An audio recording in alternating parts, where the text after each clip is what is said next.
لله نستعينه ونستغفره ونعوذ بالله من شرور انفسنا وسيئات اعمالنا من يهده الله فلا مضل له ومن يضلل فلا هادي له اشهد ان لا اله الا الله وحده لا شريك له واشهد ان محمدا عبده ورسوله يا أيها الذين آمنوا اتقوا الله حق تقاته ولا تموتن إلا وأنتم مسلمون يا أيها الناس اتقوا ربكم الذي خلقكم من نفس واحدة وخلق منها زوجها وبث منهما رجالا كثيرا ونساء واتقوا الله الذي تساءلون به والأرحام إن الله كان عليكم رقيبا يا أيها الذين آمنوا اتقوا الله وقولوا قولا سديدا يصلح لكم أعمالكم ويغفر لكم ذنوبكم ومن يطع الله ورسوله فقد فاز فوزا عظيما أما بعد فإن أصدق الحديث كتاب الله وخير الهدي هدي محمد صلى الله عليه وعلى آله وسلم وشر الأمور محدثاتها فإن كل محدثة بدعة وكل بدعة ضلالة وكل ضلالة في النار. Hadirin sekalian jemaah subuh yang dirahmati dan saya muliakan. Di dalam sebuah hadis yang diriwayatkan oleh Imam Tirmidzi, Imam Ahmad dan Tirmidzi dari seorang sahabat yang bernama Uqbah bin Amir Al-Juhani radhiyallahu anhu. Beliau bercerita bahwa pernah beliau bertanya kepada Rasulullah sallallahu alaihi wasallam. Dia berkata, "Qultu ya Rasulullah, man najah?" Dia berkata, "Wahai Rasulullah, apakah keselamatan itu?" Maka Rasulullah SAW menjawab, "Amsik alika lisanak wa yasa'ka baituk wa qti ala khati'atik." Kata beliau, tahanlah lisanmu dan hendaknya rumahmu menjadi lapang bagimu dan tangisilah dosa-dosamu. Hadis ini adalah hadis yang dari beberapa jalur riwayatan dihasankan oleh Syekh Al-Albani rahimahullah taala. Hadis yang mulia ini terdapat di dalamnya penjelasan tentang jalan-jalan keselamatan. Dan dimaklumi setiap manusia yang hidup di muka bumi ini menghendaki keselamatan di dunia maupun di akhirat. Namun keselamatan siapa yang menghendakinya, hendaknya ia menempuh jalan-jalannya. Sebab Sabil najata walam tasuk masalikaha inna sabilata la tajri ala al-jabal. Kamu menghendaki keselamatan dan Allah tidak menempuh jalan-jalannya, sesungguhnya perahu tidak bisa berjalan di dalam daratan. Maka segala sesuatu harus ditempuh jalan-jalannya. Dan di dalam hadis yang aku ini, Rasulullah SAW menjelaskan bagaimana jalan keselamatan. Pertanyaan sahabat ini, Uqbah bin Amir, kepada Rasulullah SAW, "Man najah?" Apakah keselamatan itu, wahai Rasulullah? Maka Rasulullah SAW menjawab dengan 3 perkara.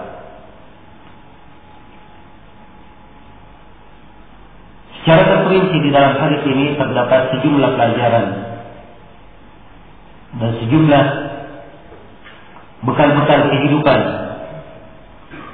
yang sangat berharga bagi setiap muslim dan muslimah. Dari pelajaran yang bisa kita petik dari hadis ini, yang pertama, terdapat keterangan akan semangat para sahabat di dalam mempelajari kebaikan. Dan ini keadaan mereka. Semangat mereka duduk bersama Rasulullah SAW, mengambil ilmu dari beliau, bertanya tentang kebaikan di dunia dan di akhirat. Karena itu, kalau kita membaca hadis-hadis di mana para sahabat bertanya kepada Rasulullah, ini menunjukkan semangat mereka. Perhatikan bagaimana Uqbah bin Amir bertanya, "Man najah? Apakah keselamatan itu ya Rasulullah?" Dan perhatikan bagaimana Rasulullah SAW ditanya oleh para sahabat ketika Rasulullah memberikan sebuah nasihat di suatu hari, nasihat yang kata Irbaq ibn Sari, wajilat minhal qulub wa darakat minhal uyun, nasihat yang membuat hati itu bergetar dan air mata berlinang. Maka dari semangat para sahabat mereka bertanya, "Ya Rasulullah, ka'annaha mau'izatu muwajjibin fa'awsina." Ya Rasulullah, seakan-akan dia adalah nasihat perpisahan, maka berwasiatlah kepada kami. Ini semangat. Demikian pula kisah Arabi. Ketika Nabi SAW sedang berjalan bersama para sahabatnya, beliau ditahan oleh seorang Arabi, seorang Arab pedalaman. Iya.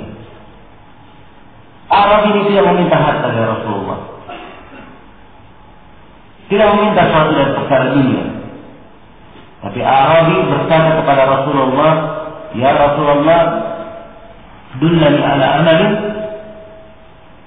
yuqarribuni minal jannah wa yub'iduni minan nar." Ya Rasulullah, tunjukkan kepadaku sebuah amalan yang mendekatkanku kepada surga dan menjauhkanku dari neraka. Dan banyak lagi hadis-hadis yang menjelaskan semangat para sahabat radhiyallahu taala anhum di dalam mempelajari kebaikan dan mendapatkan kebaikan. Seharusnya ini menjadi kepribadian dan akhlak setiap muslim, semangat meraih kebaikan. Dan kita telah diperintah berlomba-lomba untuk mendapatkan kebaikan tersebut. Wasabiqu ila maghfiratin min rabbikum wa jannatin arduha ka'ardis samai wal ardh. Dan bersegeralah kalian menuju kepada pengampunan dari Rabb kalian dan surga yang luasnya seperti luas langit dan bumi. Dan juga Rasulullah SAW bersabda di dalam hadits Abu Hurairah yang diriwayatkan oleh Imam Muslim, "Ihris ala ma yanfa'uk wasta'in billahi wa la ta'jaz." Bersemangatlah engkau meraih apa yang bermanfaat bagimu, mohonlah pertolongan kepada Allah dan jangan kamu merasa lelah. Maka ini adalah pelajaran yang pertama yang kita petik dari hadis. Semangat para sahabat dalam meraih kebaikan dan mempertanyakan sesuatu yang mengantar kebaikan mereka atau mengantar mereka kepada kebaikan dunia maupun akhirat. Kemudian yang kedua dari pelajaran dari hadis ini, terdapat di dalamnya penjelasan akan semangat Rasulullah SAW dalam mengajari dan di dalam mendidik umatnya. Dan beliau adalah seorang Rasul yang Allah Subhanahu wa taala telah puji akan semangat beliau supaya umatnya mendapat hidayah, berada di atas petunjuk. Allah berfirman, laqad ja'akum rasulun min anfusikum azizun 'alaihi ma 'anittum harisun 'alaikum bil mu'minina raufur rahim. Telah datang kepada kalian seorang rasul dari diri-diri kalian, yaitu dia berasal nasabnya dari nasab kalian. Rasul ini sangat berat bagi dirinya kalian itu menyimpang, kalian menentang. Rasul ini sangat bersemangat kalian itu mendapat hidayah.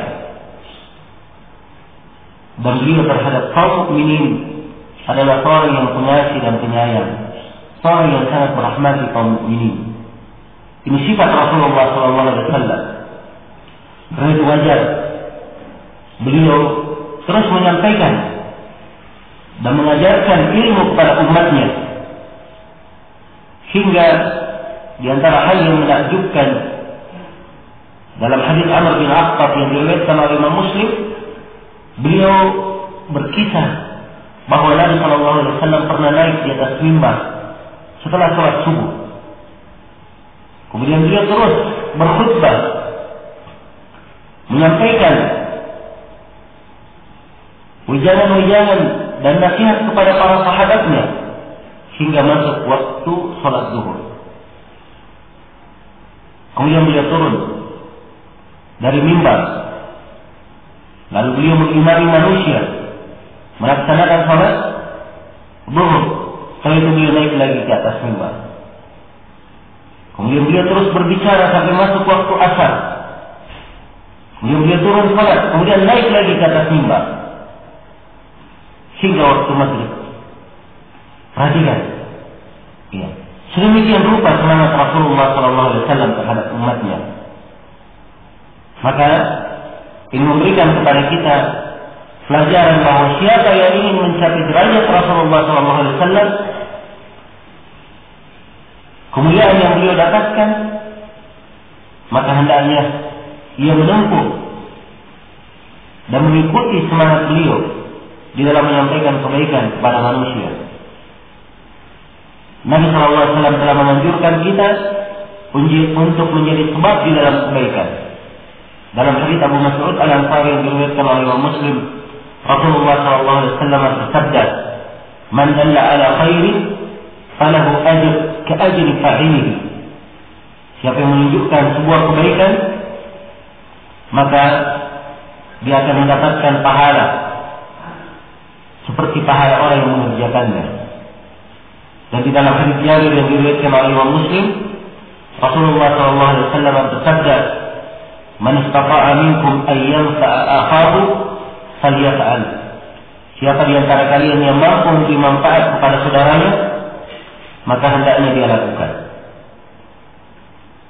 Kemudian pelajaran yang ketiga dari hadis Uqbah bin Amir, nampak bagaimana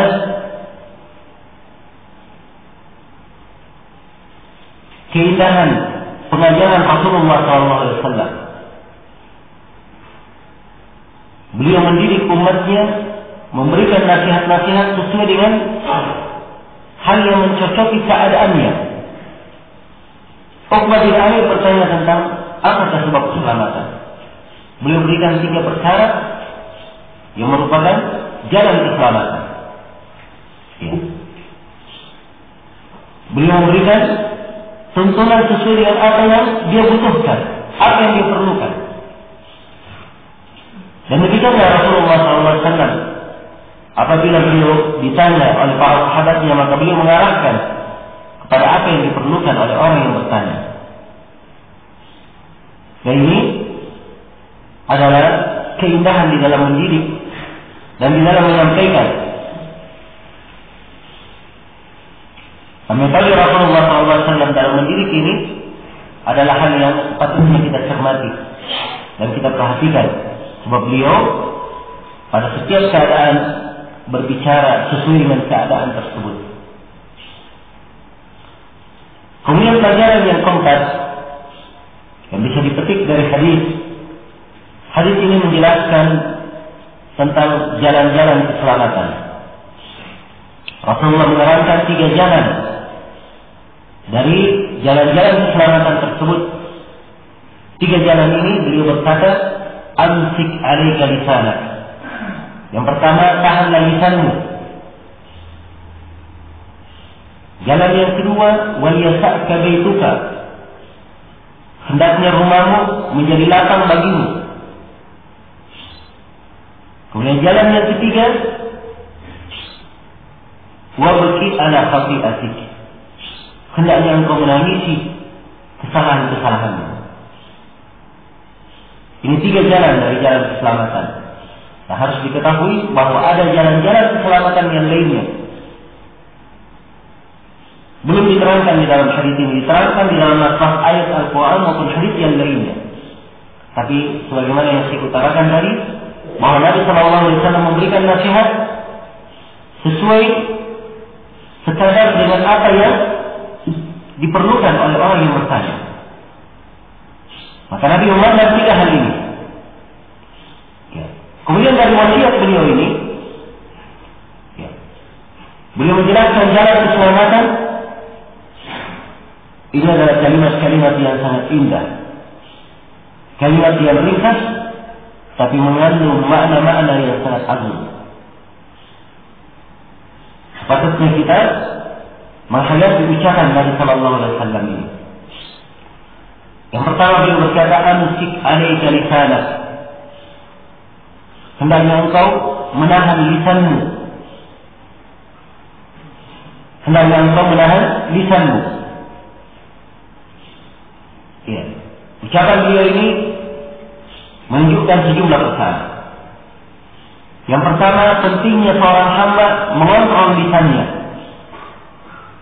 Sebab lisan ini, kalau dia tidak kontrol dengan baik, maka lisan ini akan mencelakakannya. Sebab kalimat-kalimat yang diucapkan oleh lisan itu dihisab, dan kejelekan yang dilemparkan oleh lisan itu akan dia pertanggungjawabkan. Dalam hadis Abu Hurairah yang diriwayatkan oleh Imam Bukhari dan Imam Muslim, Rasulullah SAW menyatakan, Inna rajula la yatakallamu bil kalimati la yatabayyanu fiha yazillu biha ila an-nar ab'ada ma baina al-masyriq wal maghrib.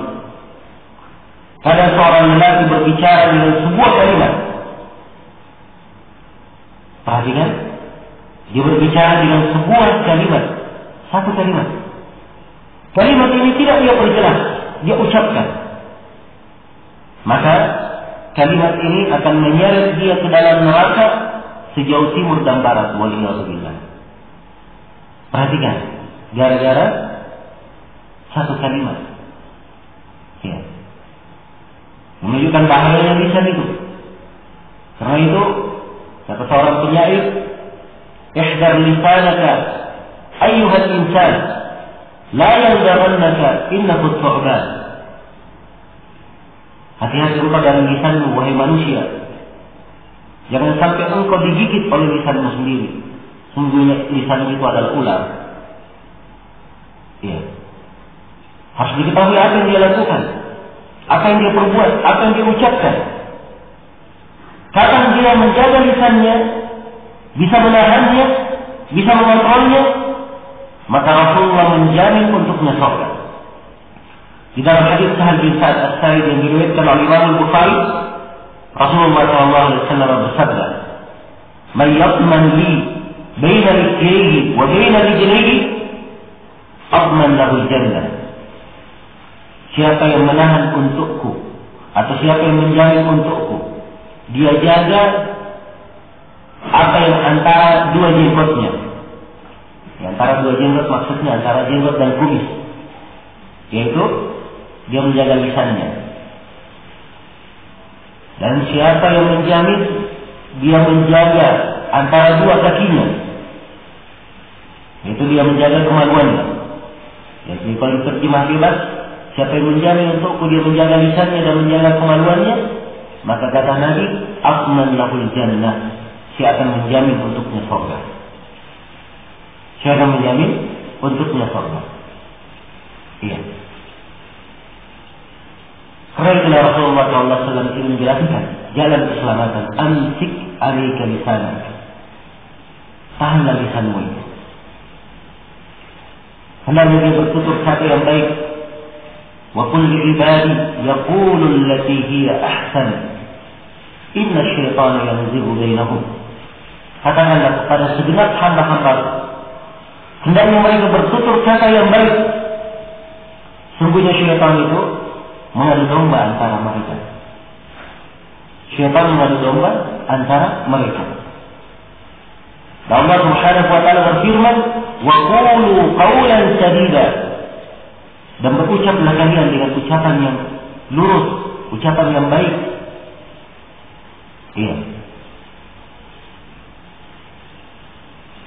Dan untuk lisan ini kalau dituntunkan di dalam syariat tuntunan-tuntunan untuk menjaganya.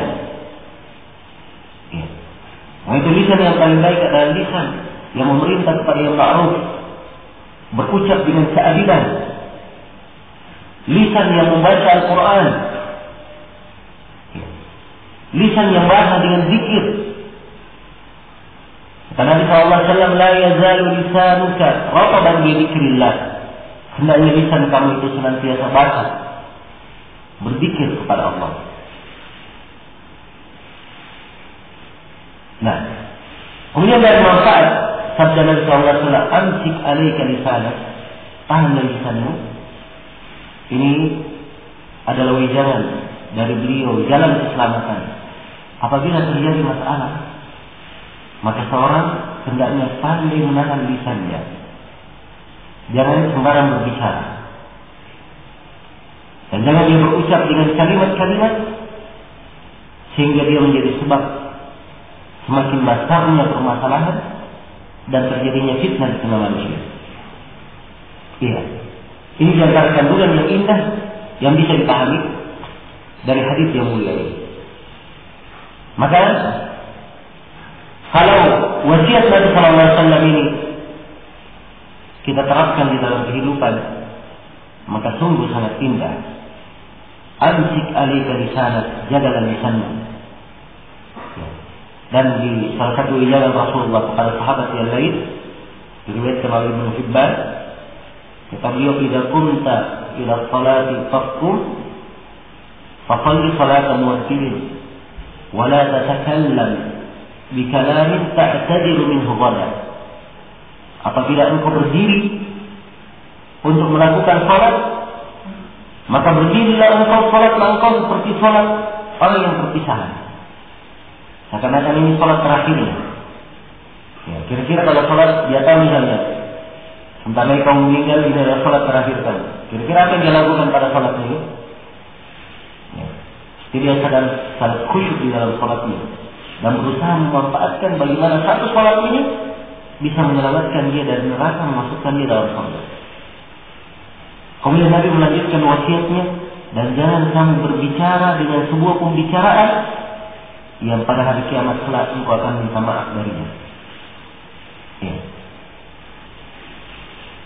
Diingatkan akibat dari pembicaraan. Ya. Akibat dari pembicaraan itu. Jangan sampai pada hari kiamat kelak dia harus mempertanggungjawabkan ucapannya. Harus dia bertanggungjawabkan ucapannya dan dia minta maaf darinya. Maka semenjak di dunia ini hendaknya seorang menjaga lisannya. Iya. Dan pengamalan ulama as-salaf terhadap maksud menjaga lisan ini, berkata Ibnu Daqiq al-Eid rahimahullah taala, kata beliau, "Ma takallamtu bi kalimatin illa a'dadtu laha jawaban baina yadillahi azza wa jalla." Kata beliau, tidaklah saya berbicara dengan sebuah pembicaraan kecuali saya telah mempersiapkan jawabannya di depan Allah Subhanahu wa taala. Iya. Dan ini dan kesadaran dan penjagaan terhadap lisan sepatutnya kita mencontohnya. Kemudian nasihat beliau yang kedua, atau jalan keselamatan yang kedua yang beliau terangkan, kata beliau, wal yasa'ka baituka, hendaknya rumahmu itu menjadi lapang bagimu. Iya. Ini wasiat Rasulullah, hendaknya rumahmu menjadi lapang bagimu. Terdapat di dalamnya beberapa pelajaran. Pelajaran yang pertama, beliau mendidik kita untuk qanaah, mendidik kita untuk merasa cukup dengan apa yang kita miliki. Iya. Seorang diberi nikmat oleh Allah Subhanahu wa taala. Iya. Dia memiliki rumah walaupun rumahnya misalnya adalah rumah yang sempit, tapi dia merasa lapang dengan rumahnya tersebut. Dan ini adalah rasa qanaah, rasa cukup, kekayaan di dalam hati, kekayaan di dalam hati. Seorang merasa cukup dengan apa yang Allah Subhanahu wa taala berikan. Dan jika dia merasa cukup dengan pemberian Allah, maka Allah Subhanahu wa taala akan terus mencukupinya. Karena Nabi sallallahu alaihi wasallam bersabda dalam hadis Abu Sa'id Al-Khudri yang diriwayatkan oleh Imam Al-Bukhari dan Imam Muslim, kata beliau, "Wa man yasta'id yu'iffahu Allah, wa man yastaghni yughnihi Allah." Siapa yang berusaha menjaga kehormatannya, Allah akan menjaganya. Siapa yang berusaha merasa cukup, maka Allah akan mencukupinya. Allah akan mencukupinya. Dan kecukupan di dalam hati ini akan muncul di dalam diri dengan banyak sebab. Sebab yang pertama, dia selalu merasa puas dengan pemberian Allah kepadanya. Apa saja yang dia dapatkan, maka dia merasa puas dengan hal tersebut. Kemudian rasa cukup di dalam hati ini akan berkembang apabila dia banyak melihat kepada apa yang disiapkan di sisi Allah, tidak melihat kepada apa yang berada di sisi manusia. Sebab orang yang cenderung melihat apa yang dimiliki oleh manusia lainnya, ini akan menyebabkan dia tidak bersyukur dan tidak merasa cukup dengan apa yang dia miliki.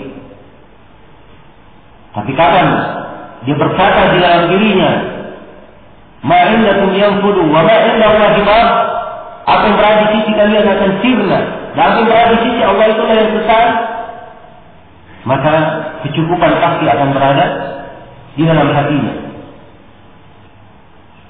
Dan di antara hal yang membuat seorang hamba merasa cukup, punya kekayaan di dalam hati, dia menerapkan hadis Nabi sallallahu alaihi wasallam di mana Nabi sallallahu alaihi wasallam bersabda dalam hadis riwayat Bukhari dan Muslim, "La tanzuru ila man huwa fawqakum, walakin anzuru ila man huwa dinakum. Ila man huwa dunakum, fa innahu ajdaru alla tazdaru ni'matallahi 'alaikum." Janganlah kalian melihat kepada orang yang di atas kalian, tapi lihatlah kepada orang yang di bawah kalian. Sebab ini akan menyebabkan kalian itu lebih mensyukuri, menyebabkan kalian lebih pantas untuk tidak meremehkan nikmat Allah terhadap kalian. Ya. Dan ini obat yang sangat mujarab bagi siapa yang ingin memiliki rasa cukup di dalam dirinya. Dia melihat kepada orang yang di bawahnya. Sebab kalau melihat kepada orang yang di atasnya, tidak ada kecukupan. Begitu dia melihat kepada orang yang di bawahnya, maka dia baru mengetahui bahwa Allah telah memberikan nikmat kepadanya. Dia memiliki rumah. Ya. Dia melihat kepada orang yang di bawahnya, ternyata ada orang-orang yang tidak memiliki rumah. Dia berpakaian.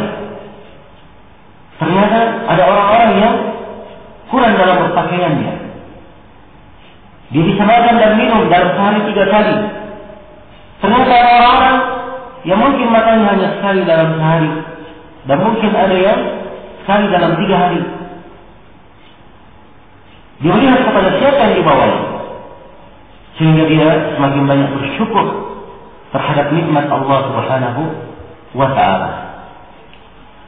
Kemudian sabda lagi ketika beliau bersabda, "Wal yasa'ka baituka," hendaknya rumahmu menjadi lapang bagimu.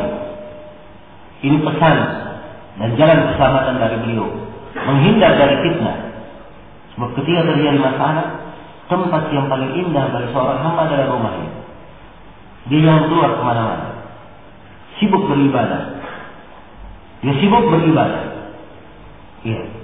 Dan beribadah, apalagi di masa banyaknya ujian dan cobaan, itu kata Nabi Sallallahu Alaihi Wasallam seperti orang yang berhijrah kepadanya. Kata beliau dalam hadits Ma'qil bin Yasar, diriwayatkan oleh Imam Muslim, "Al-ibadatu fil harj kahijratin ilayya." Beribadah di waktu sedang terjadi perang. Ya, maksudnya di secara umum, beribadah di waktu fitnah itu bagikan orang yang berhijrah kepadaku. Hijrah kepada Rasulullah itu ibadah yang sangat agung. Dan orang yang beribadah di masa fitnah, subhanallah, seperti orang yang berhijrah kepada Allah Subhanahu wa ta'ala. Ya. Dia merasa lapang, qanaah dengan apa yang Allah berikan kepadanya. Ya. Kemudian dia gunakan rumahnya tempat untuk beribadah. Dia merasa cukup dengannya. Ya. Sebab banyak manusia karena tidak bersabar untuk menetap di rumahnya, akhirnya dia keluar dan melakukan hal-hal yang kadang hal-hal tersebut adalah hal yang tidak dicintai dan tidak diridhai oleh Allah Subhanahu wa ta'ala. Kemudian jalan keselamatan yang terakhir yang diterangkan oleh Nabi Sallallahu Alaihi Wasallam dalam hadis ini, beliau berkata, "Wabki ala khati'atik," hendaknya engkau menangisi dosa-dosa. Iya. Ini adalah jalan keselamatan yang paling indah. Dan ini memberikan kepada kita sejumlah pelajaran. Pelajaran yang pertama, seorang hamba itu giat introspeksi terhadap dirinya sendiri. Ya. Dia sibuk memikirkan aib dan kesalahannya. Jangan sibuk memikirkan orang lain, kesalahan orang lain. Ya. Apabila dia sibuk memikirkan aib orang lain, maka ini adalah tanda penyakit yang sangat besar di dalam hatinya. Menunjukkan dia jauh dari jalur keselamatan. Dan Nabi Sallallahu Alaihi Wasallam telah mengingatkan, ya, di antara sifat yang tercela di dalam hadis yang dihasankan oleh Syekh Al-Albani seluruh jalan-jalannya, kadang seorang hamba dia melihat di mata saudaranya ada cacat, ada titik kecil, cacat ini di matanya dilihat. Oh, di mata kamu ada cacat, ada titik kecil. Ya. Padahal di matanya sendiri, ya, ada titik yang sangat besar, cacat pada matanya dia tidak lihat. Dia tidak lihat. Jelas ya? Perhatikan bagaimana Nabi memberikan perumpamaan. Ya. Dan perumpamaan ini yang dibahasakan dalam bahasa Indonesia. Semut di seberang lautan nampak, gajah di pelupuk mata tidak nampak. Maka Nabi menganjurkan, wabki ala khati'atik, tangisilah kesalahannya. Ya. Orang banyak merenung akan kesalahan-kesalahannya, aibnya, betapa banyak kekurangannya. Ya. Mungkin kalau dia duduk merenungi kekurangan-kekurangannya, tidak akan habis umurnya tersebut untuk memperbaiki kekurangan-kekurangannya. Maksudnya tidak akan cukup umurnya untuk memperbaiki kekurangan-kekurangannya. Maka ini adalah obat yang sangat indah dari Nabi Sallallahu Alaihi Wasallam. Wabki ala khati'atik. Kemudian wasiat Nabi ini, hendaknya engkau menangisi kesalahan-kesalahanmu. Terdapat di dalamnya pelajaran bagi kita semua tentang pentingnya taubat dan terus-menerus beristighfar kepada Allah Subhanahu wa ta'ala. Terus bertobat dan beristighfar. Ya, di ayat yang kita dengarkan tadi di salat subuh dari surah At-Tahrim, ya ayyuhalladzina amanu tubu ila Allahi taubatan nasuha. Wahai orang-orang yang beriman, bertobatlah kalian kepada Allah dengan taubat yang nasuh, dengan taubat yang semurni-murni taubat. Dan Allah Subhanahu wa taala berfirman di surah Al-Mu'minun, "Wa tubu ila Allahi jami'an ayyuhal mu'minun la'allakum tuflihun." Dan bertobatlah kalian semua kepada Allah wahai kaum mukminin supaya kalian itu beruntung. Ya, pasti kalian meraih keberuntungan. Bertobat dan beristighfar ini adalah akhlak seorang muslim dan muslimah. Nabi sallallahu alaihi wasallam manusia yang paling baik. Manusia yang telah diampuni dosa-dosanya, yang telah lalu yang akan datang. Bersama dengan itu, beliau adalah orang yang melakukan salat di malam hari sampai kaki beliau pecah-pecah. Bersama dengan itu, beliau bersabda, "Ya ayuhan nas, tubu ila Allah wastaghfiruh." Wahai sekalian manusia, bertobatlah kalian kepada Allah dan beristighfarlah. Fa inni atubu ila Allah fa inni astaghfirullah wa atubu ilaihi fil yawmi atamarrah. Sesungguhnya saya beristighfar kepada Allah dan bertobat kepadanya dalam sehari sebanyak 100 kali. Ini yang dilakukan oleh Nabi sallallahu alaihi wasallam, padahal beliau telah diampuni dosa-dosa yang telah lalu dan akan datang. Maka bagaimana dengan kita? Ya. Manusia yang penuh dengan kesalahan, bergelimang dengan dosa dan maksiat, banyak melanggar perintah kita. Ya. Maka kita lalai dari kewajiban ini.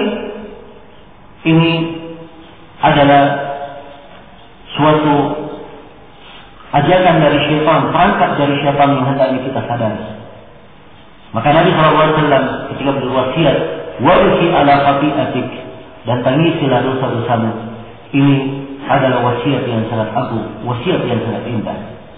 Kemudian pelajaran yang terakhir yang ingin saya sampaikan di sini dari sabda Nabi, "Dan tangisilah dosa-dosamu," terdapat di dalamnya anjuran kepada setiap muslim dan muslimah untuk memunculkan rasa takutnya kepada Allah Subhanahu wa taala. Harus ada rasa khasyah di dalam hatinya kepada Allah Subhanahu wa taala. Sebab tangisan itu hanya muncul dari orang-orang yang takut kepada Allah Subhanahu wa taala dan menyesali apa yang telah dia lakukan. Dan orang-orang yang takut kepada Allah Subhanahu wa taala, mereka inilah orang-orang yang dimuliakan dengan surga. Ya. Bukankah penduduk surga telah disebutkan kriterianya dalam Al-Quran, "Innal ladzina amanu wa 'amilus shalihat ulaika hum khairul bariyah." Sungguhnya orang-orang yang beriman dan beramal saleh, mereka ini adalah sebaik-baik makhluk. Jazaohum jannatu 'adnin tajri min tahtiha al-anhar khalidina fiha abada radhiyallahu anhum wa radu anhu. Balasan untuk mereka adalah surga-surga Aden yang mengalir di bawah sungai-sungai. Ya. Mereka kekal di dalamnya selama-lamanya. Allah ridha kepada mereka dan mereka ridha kepada Allah. Ini semuanya untuk siapa? Dzalika liman khashiya rabbah. Semua hal itu bagi siapa yang takut kepada Rabb-Nya. Bagi siapa yang takut kepada Rabb-Nya. Dan Allah Subhanahu wa taala berfirman, "Waliman khafa maqama rabbih jannatan." Dan bagi siapa yang takut kepada kedudukan Rabb-Nya, dia akan mendapatkan 2 surga. Ya. Apa makna dia takut kepada kedudukan Rabb-Nya? Ini ada 2 penafsiran di kalangan para as-salaf. Penafsiran yang pertama, dia takut kepada kedudukan Rabb-Nya, yaitu dia takut ketika dia menghadap kelak di depan Allah Subhanahu wa taala.